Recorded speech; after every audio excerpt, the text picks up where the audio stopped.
देखिए, सजीवों के लक्षण जो एक पीढ़ी से दूसरी पीढ़ी तक प्रसारित होते हैं, वंशागत या फिर अनुवांशिक कहलाते हैं। ठीक है। अनुवांशिकता का डिफिनेशन क्या होगा? सिंपल प्रश्न ये बनता है, अनुवांशिक का डिफिनेशन क्या होगा? तो सजीवों के वे लक्षण जो एक पीढ़ी से दूसरी पीढ़ी प्रसारित होते हैं, वंशागत या फिर अनुवांशिक लक्षण कहलाते हैं। अनुवांशिक लक्षणों के एक पीढ़ी से दूसरी पीढ़ी में जाने के अर्थात प्रसारित होने की प्रक्रिया अनुवांशिकता कहलाती है। ध्यान में रखिएगा। अनुवांशिकता की खोज की बात करेंगे तो ग्रेगर जॉन मेंडल ने की थी। किसने की थी? आप लोग भी बोलते रहिए। Gregor John Mendel. Gregor John Mendel ने की थी। ठीक है, ध्यान में। किसने की थी? तो ग्रेगर जॉन मेंडल ने की थी, इसकी खोज की थी। ठीक है, ध्यान में इसको रखना है। ठीक है। ये ऑस्ट्रिया देश के ब्रुन नामक पादरी शहर शहर में पादरी थे। ये ऑस्ट्रिया के देश के ब्रुन नामक शहर में पादरी थे। तो आपके लिए इंपॉर्टेंट क्वेश्चन ये बन जाता है, आनुवांशिकता की खोज की वो नहीं। आप पूछेगा आनुवांशिकता की खोज करने में ग्रेगर मेंडल पेशे से क्या थे, तो ध्यान में रखिएगा पादरी थे। आधुनिक आनुवंशिकता का फादर कहते हैं, फादर ऑफ मॉडर्न जेनेटिक्स कहा जाता है इनको, जिन्होंने उद्यान मटर के, ठीक है, गार्डन पी, क्या बोलते हैं, गार्डन पी के पौधे से 7 लक्षणों की तुलनात्मक भिन्न विभिन्नताओं के वंशागति के लिए संकरण प्रयोग के लिए तथा उनका विस्तृत अध्ययन किया। इनके प्रयोग से संबंधित निम्नलिखित नियम है। पहला प्रभावित नियम है और दूसरा जो पृथक्करण का नियम है। ठीक है, ध्यान में रखेंगे। तीसरा नियम की बात करेंगे तो स्वतंत्र अपबहून का नियम है। ठीक है, ध्यान में रखेंगे। चौथा जो उसके बाद जीवों का आनुवांशिक लक्षण क्रोमोसोम द्वारा संतान में ले जाए जाते हैं। किसके द्वारा? क्रोमोसोम के द्वारा। मतलब जीवों का आनुवांशिक लक्षण जो संतान में जो जाता है किसके द्वारा? तो क्रोमोसोम के द्वारा। ठीक है। जो किसके बने होते हैं? ये क्रोमोसोम किसके बने होते हैं? न्यूक्लियो प्रोटीन के बने होते हैं। किसके बने होते हैं? न्यूक्लियो न्यूक्लियो प्रोटीन के बने होते हैं। ठीक है। क्रोमोसोम नाम का बात करेंगे तो सब पहले वाल्डेयर ने प्रस्तुत किया था। ठीक है, क्रोमोसोम नाम को किसने प्रस्तुत किया था? तो वाल्डेयर वर्ल्ड। ने सर्वप्रथम प्रस्तुत किया था। ठीक है।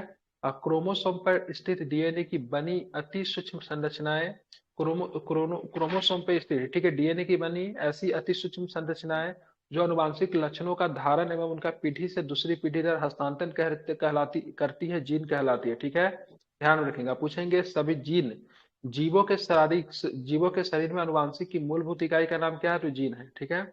जीवों के शरीर में अनुवांशिक की मूलभूत इकाई क्या है? तो जीन है। सामान्यतः किसी भी प्रजाति में, ठीक है, सामान्यतः किसी भी प्रजाति में गुणसूत्रों की संख्या निश्चित एवं स्थिर रहती है। गुणसूत्रों की संख्या आयु अथवा वजन के साथ परिवर्तित नहीं होती। ठीक है, ध्यान रखिए। गुणसूत्रों की संख्या या तो उम्र अधिक होने पे या फिर वजन बढ़ने घटने से प्रभावित नहीं होगी, ये भी आपको ध्यान में रखना है।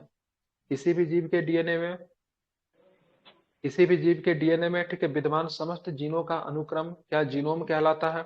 जीनोम के सभी गुणसूत्रों के संरचनात्मक, हाँ, ठीक है, समझ गया।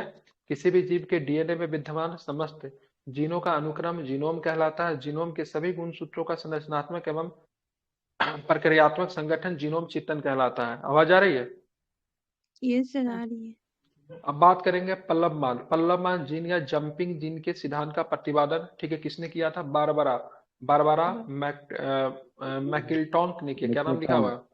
हाँ, ठीक है, मैक्लेटॉन। मैकलिनटॉन्क ने किया था। ध्यान में किसका? तो ध्यान में रखेंगे प्लवमान जीन या फिर जंपिंग जीन के। ठीक है।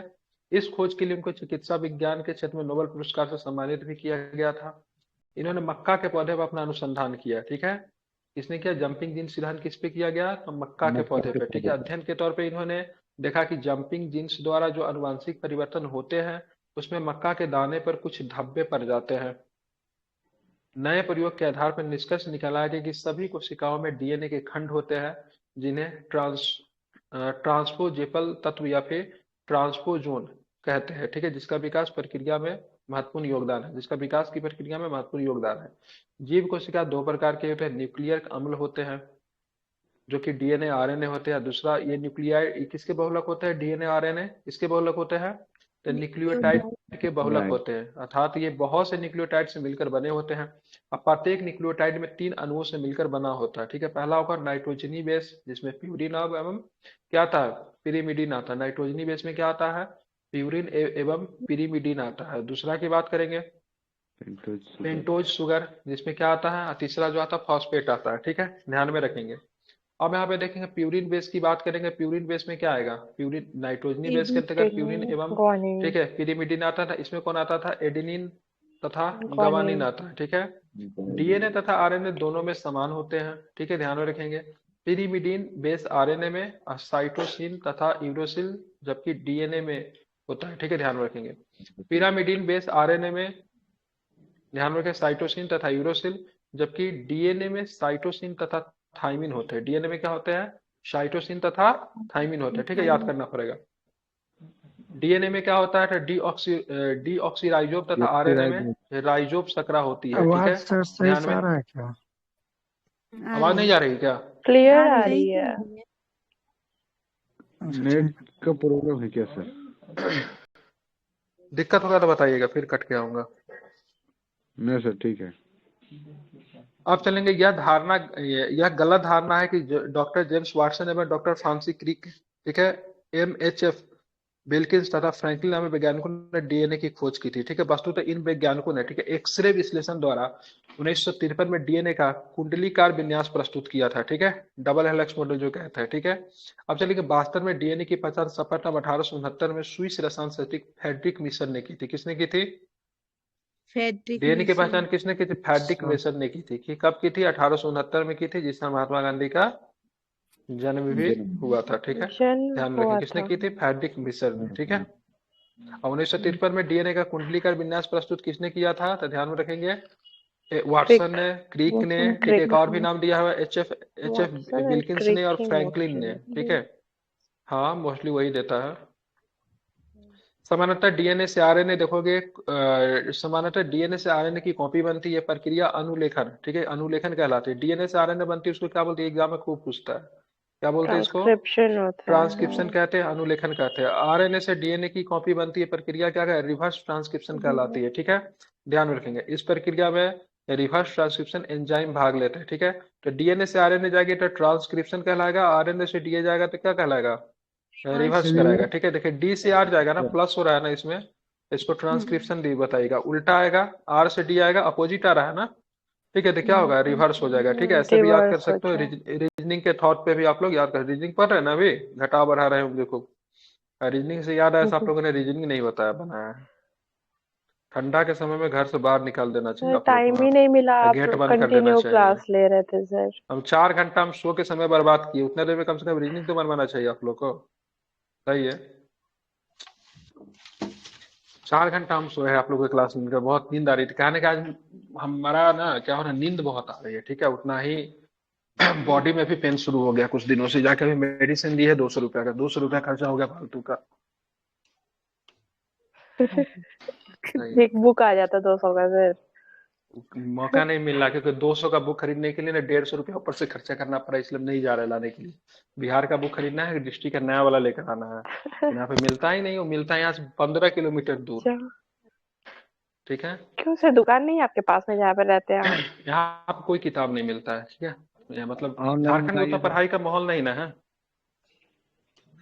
अच्छा, एक्सरे तकनीक की बात करेंगे। व्यवसाय में लगे व्यक्तियों के अपनी कोशिकाओं में डीएनए के अस्थायी परिवर्तन का खतरा रहता है। ये ध्यातव्य हो कि डीएनए एक न्यूक्लियक अम्ल है जो कि आनुवंशिक पदार्थ के रूप में कार्य करता है, ठीक है। बाकी ऊपर का जो भी कहानी हुआ नीचे हम लोग देखेंगे उसके ऑब्जेक्टिव, ठीक है।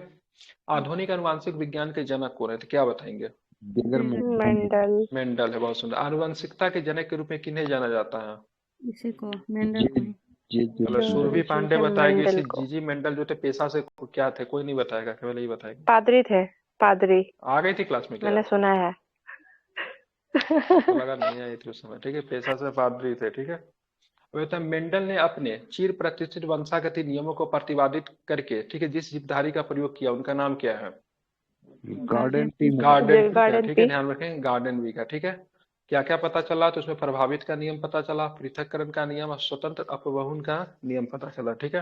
ध्यान में मेंडल के आनुवंशिकता का सिद्धांत किस पे आधारित है? कायिक लैंगिक जनन पे, जनन। लैंगिक जनन पे, लैंग या फिर लैंगिक जनन पे? लैंगिक तीनों जनन पे पे, है ठीक है। शायद। नहीं नहीं, लैंगिक जनन पे। उपायुक्त तो सभी देख के ना ठीक है। खुशी खुशी मार के नहीं आना है। बात करेंगे मेंडल के आनुवंशिकता हेलो का सिद्धांत सर। लैंगिक जनन पर आधारित है, हाँ। जेम्स मेंडल सर ये मटर की पौधे की खोज चूज किया। अरे साइंस में हमको उतना डिटेल नहीं पता, सब मटर का ही क्यों चुना। क्योंकि आई थिंक हमें ये मैंने शायद 5-6 गो ट्रिक में दिए हुए हैं, एक इजीली अवेलेबल ट्रिपर्स हो गया था था, ना। बाकी जो उसका हम्म, कॉन्ट्रास्टिंग ट्रेट था वो इजीली मतलब ये हो गया था, मतलब आसानी से उस पे। उपलब्ध था, ये तो हम भी हाँ, पढ़े हुए हैं। और इसका अलग अलग ट्रेड एक था ना, जैसे कॉन्ट्रास्टिंग पर्पल ट्रेट जो फ्लावर है और ना, व्हाइट वो फ्लावर 7 अलग गो अलग। कॉन्ट्रास्टिंग ट्रेट इसमें अवेलेबल था, जिससे सब आधार पे इसको आसानी से किया जा सकता था परीक्षण। हम्म, तब यह कितना चलिए। कॉन्ट्रास्टिंग ट्रेट था, तो 7 गो था।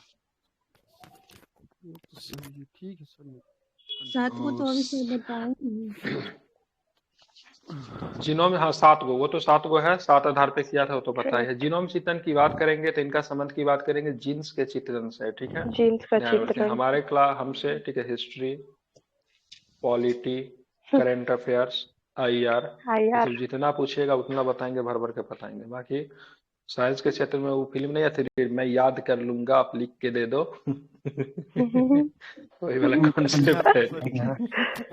ठीक है, और ये मैं साइंस में याद हम कर याद लूंगा। करेंगे और आपको याद करवा देंगे, ठीक है। बाकी history, Patna polity, international Patna वाले रिलेशन, ठीक सर है, करंट एस अफेयर्स।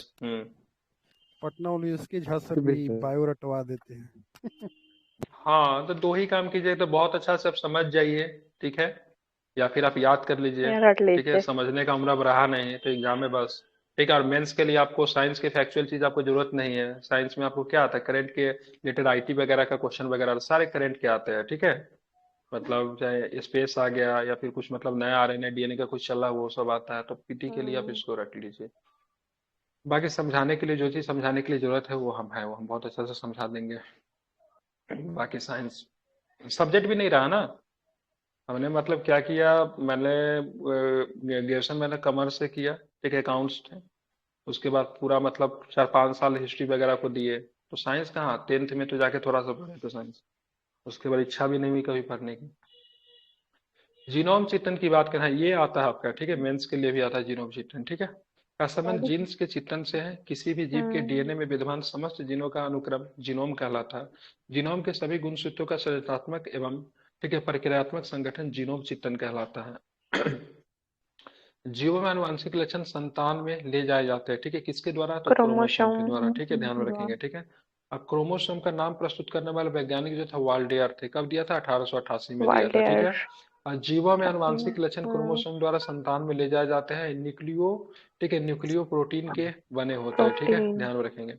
कोशिका विभाजन के समय क्रोमेटिन जालिका के धागे के समान छोटे छोटे टुकड़ों के रूप में स्पष्ट हो जाती है। हमने एक काम तो किया है, कम से कम पढ़ाई लिखाई में लोगों को बिजी कर दिया है, 2400 घंटा कम से कम पढ़ाई लिखाई से ही काम तो आप लोग को तो करना तो पड़ता है। ये तो हमने कर दिया, फुर्सत तो नहीं मिलता है। कुछ भी पढ़ रहे हैं तो लेकिन पढ़ तो रहे हैं, ठीक है। और कल से तो आपका मेंस का भी प्रोग्राम भी जारी कर दिया, जो रात में पूरा तैयार कर रहे थे, कर दिए। 40 दिन का प्रोग्राम जारी कर दिए है। अभी उसमें और भी कुछ लिखना है, जारी कर दिए, कॉपी वगैरह डाल ही दी है। तो कल से वो भी एक एक क्वेश्चन आप लोग को लिखना ही रहेगा, ठीक है। अभी लिख ही रहे हैं, रात तक, लेट रात तक जारी हो जाएगा पूरा प्रोग्राम, ठीक है। गुणसूत्र के वंशागत का सिद्धांत दिया था, किसने दिया था, सूटन एवं बावेरी ने। किसने दिया था, सूटन एवं बावेरी में। एक्चुअली में क्या दिक्कत है ना, सब अकेले है, ठीक है। इतना बड़ा जो ये चीज जो देख रहे हैं ना, कोई कम नहीं है, लग रहा है ना आसान है ये सब करना। इसके पैरेलल में इतना करना काफी टफ काम है, ठीक है, बहुत सोचना पड़ता है। 8-8 बजे तक जग के मतलब प्लान करना पड़ता है, कितना बजे तक जगते हैं सर? लेकिन कोई है नहीं। तो ध्यान में रखें, गुणसूत्रों के वंशागतन का सिद्धांत सूटन तथा वावेरी ने गुणसूत्रों का वंशागतन का सिद्धांत दिया, जिसको क्रोमोसोम थ्योरी ऑफ हेरेडिटी के नाम से भी जानते हैं। जीन क्या है, डीएनए का भाग है, डीएनए व हिस्टोन का एक भाग है, या फिर उपयुक्त सभी क्या डीएनए है, का एक तो भाग। जीन जो है सो आपका डीएनए का भाग है, ठीक डीएनए है, का इसको भाग आपको है। ध्यान में रखें। बिल्कुल, हाँ। गुणसूत्र में, आपके गुणसूत्र में, ठीक है, डीऑक्सीराइबो न्यूक्लिक अम्ल डीएनए का अत्यधिक लंबा व कुंडलीकृत सूत्रनुमा अणु होता है, और इसी अणु के छोटे छोटे खंड को जीन कहते हैं, ठीक है। सामान्यतः एक डीएनए अणु में 5000 से 1 लाख जोड़ी न्यूक्लियोटाइड एकलक होते हैं, ठीक है, जिनको मोनोमर्स कहा जाता है। अब देखें, जीन के भीतर अनुक्रम आधार पर परिवर्तन क्या कहलाता है, क्या बोलते हैं उसको, परिवर्तन। उत्परिवर्तन कहलाता है। और इसका ट्रांसक्रिप्शन उत्परिवर्तन होता का है ना। सिद्धांत कौन दिया था, म्यूटेशन। अच्छा। ठीक है, उत्परिवर्तन का उग्रोनदेश। सिद्धांत क्या, उग्रो ब्रिज ने दिया था, ठीक है। इसको म्यूटेशन कहते हैं, ठीक है। हमारे शरीर में आनुवंशिकता की इकाई को क्या बोलते हैं, तो जीन। हमारे शरीर में आनुवंशिकता की इकाई को जीन बोलते हैं, ठीक है। जिन। चलिए, क्रोमोसोम पे स्थित डीएनए की बनी ऐसी अति सूक्ष्म संरचनाएं जो आनुवंशिक लक्षणों का धारण एवं उनका एक पीढ़ी से दूसरी पीढ़ी में हस्तांतरण करती है, जीन कहलाती है। जीन जीवों के शरीर में आनुवंशिकता की मूलभूत इकाई भी होती है, ठीक है, ध्यान में रखेंगे। किसी भी प्रजाति में गुणसूत्र संख्या क्या होता है, ठीक है, स्थिर रहती है, ठीक है, किसी भी प्रजाति में गुणसूत्र संख्या क्या होती है, तो स्थिर होती है, ठीक है, ध्यान में रखेंगे। रहती ठीक है। है, जीव कोशिकाओं में आनुवंशिक लक्षणों के नियंत्रण निम्नलिखित में से किसकी कौन सा उत्तरदायी है, ठीक है, ध्यान में रखिएगा, बीपीएससी डीएनए प्री का क्वेश्चन करता है। है क्या? बताना है जीव कोशिकाओं में आनुवंशिक लक्षणों के नियंत्रण में निम्नलिखित में से कौन सा उत्तरदायी है, बताइए। डीएनए, आरएनए, एंजाइम या फिर उपयुक्त में डीएनए। से एक से अधिक, ठीक है, क्या होता है, डीएनए होता है, ठीक है। डीएनए। बात करेंगे पलमान में, ठीक है, जंपिंग जीन का सिद्धांत किसने दिया था, किसने दिया था, बारबरा बारबारा मैक्लॉन, मैक्लिंटॉक, ठीक है, ध्यान में रखेंगे, हाँ, बारबरा जंपिंग जीन, ठीक है। अब आगे चलेंगे ताकि क्या प्रश्न है वो भी जरा देखते हैं, ठीक है। अब बात करेंगे ये कब दिया था ये थ्योरी, तो 1983 में, ठीक है, इनको 83 नोबेल में। पुरस्कार से सम्मानित किया गया, चिकित्सा 69 में विज्ञान क्या के था जब ट्रांसक्रिप्शन था? ट्रांसक्रिप्शन था, ठीक है। डीएनए में उपलब्ध कौन सा यौगिक एमिनो अम्ल नहीं बनाता, क्या बताएंगे, तो टायरोसिन जो होता है एमिनो अम्ल नहीं बनाता, ध्यान में टायरोसिन रखिएगा, ठीक है। डीएनए में नहीं उपस्थित होता है। यौगिक जो है टायरोसिन जो है से एमिनो एसिड नहीं बनाता है, ठीक है, ध्यान में रखेंगे। नाइट्रोजन।